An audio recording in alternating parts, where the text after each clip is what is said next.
Assalamualaikum warahmatullahi wabarakatuh. Halo anak-anak, kita berjumpa lagi belajar di kelas online kelas 4C SDN Kampung Melayu 5 bersama Ibu Ade. Apa kabar anak-anak Ibu? Semoga kita semua selalu diberi kesehatan dan tetap semangat dalam belajar.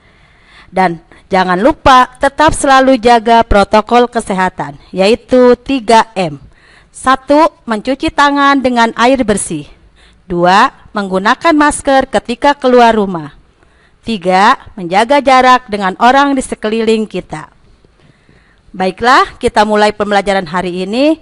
Sebelum kita mulai, mari kita berdoa terlebih dahulu. Berdoa, mulai. Selesai. Untuk materi kita hari ini adalah tema 3, peduli terhadap makhluk hidup. Subtema 1, hewan dan tumbuhan lingkungan rumahku, pembelajaran 1. Tujuan pembelajaran kita hari ini, siswa mampu mengidentifikasi masalah-masalah keseimbangan lingkungan dengan tepat. Siswa mampu membuat pertanyaan tertulis dengan kosakata baku dan kalimat efektif. Siswa mampu mengidentifikasi karakteristik dataran tinggi, dataran rendah, dan pantai, serta manfaatnya. Anak-anak, tentunya kalian tahu di sekitar kita terdapat banyak tumbuhan, yaitu ada padi, jagung, singkong, dan lain-lain. Dari tumbuhan tersebut banyak manfaatnya bagi manusia. Di antaranya sebagai karbohidrat, yaitu sumber energi. Nah, di antara tumbuhan yang ada, kita akan mempelajari salah satu tumbuhan berikut. Padi adalah tanaman yang sangat penting di Indonesia. Padi menghasilkan beras. Banyak penduduk Indonesia yang mengkonsumsinya. Padi dapat tumbuh di daerah panas dengan curah hujan tinggi. Daerah utama penghasil padi adalah Jawa Barat, Jawa Timur, Jawa Tengah, Sulawesi Selatan, dan Sumatera Utara. Karawang, Jawa Barat, dikenal sebagai lumbung padi nasional.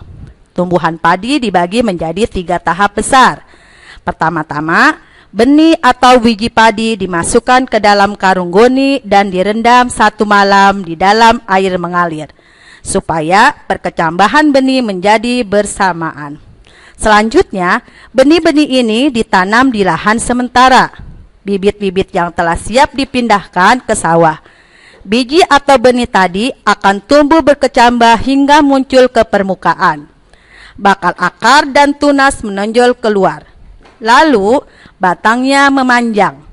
Petani juga mengairi, memberi pestisida dan pupuk pada tanaman ini. Selanjutnya, tanaman padi berbunga hingga gabah matang.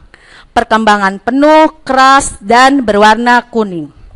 Gabah adalah butir padi yang terbungkus dalam sekam atau kulit padi.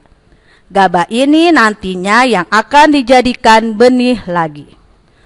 Tahap pertumbuhan padi berlangsung antara 110 hari hingga 130 hari.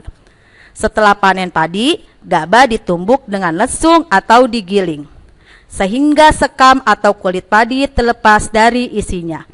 Bagian inilah yang berwarna putih, kemerahan, ungu, atau bahkan hitam, yang disebut dengan beras. Nah, sekarang siapa yang tahu proses pertumbuhan padi menjadi nasi? Yang pertama adalah benih atau biji yang siap ditanam. Kedua, setelah biji ditanam, maka tumbuh kembang padi. 3. Setelah padi menguning menjadi bunga gabah. Gabah digiling menjadi beras. Beras dimasak menjadi nasi. Nah, nasi inilah yang merupakan makanan pokok yang dikonsumsi masyarakat Indonesia. Nah, itulah cara padi menjadi nasi. Anak-anak Ibu, dari penjelasan di atas, mari kita jawab pertanyaan berikut ini. Apa isi bacaan di atas? Ya, benar. Tahap pertumbuhan tanaman padi. 2. Mengapa tanaman padi penting bagi masyarakat Indonesia? Betul sekali, karena sebagian besar penduduk Indonesia mengkonsumsi nasi. 3. Di tanaman padi dapat tumbuh. Ya, benar. Padi dapat tumbuh di daerah panas dengan curah hujan yang tinggi. Ayo anak-anak ibu, siapa yang tahu cara mempertahankan tumbuhan padi agar tetap dimanfaatkan masyarakat? 1. Menjaga bibit agar dapat ditanam kembali. 2. Menjaga lahan pertanian, jangan sampai dibuat kebutuhan lainnya seperti berdirinya gedung-gedung. 3. Menjaga kebersihan lingkungan sekitar, terhindar dari banjir. Nah, anak-anak ibu, selain tanaman padi yang tumbuh di daerah sawah, pernahkah kalian bermain ke daerah pantai?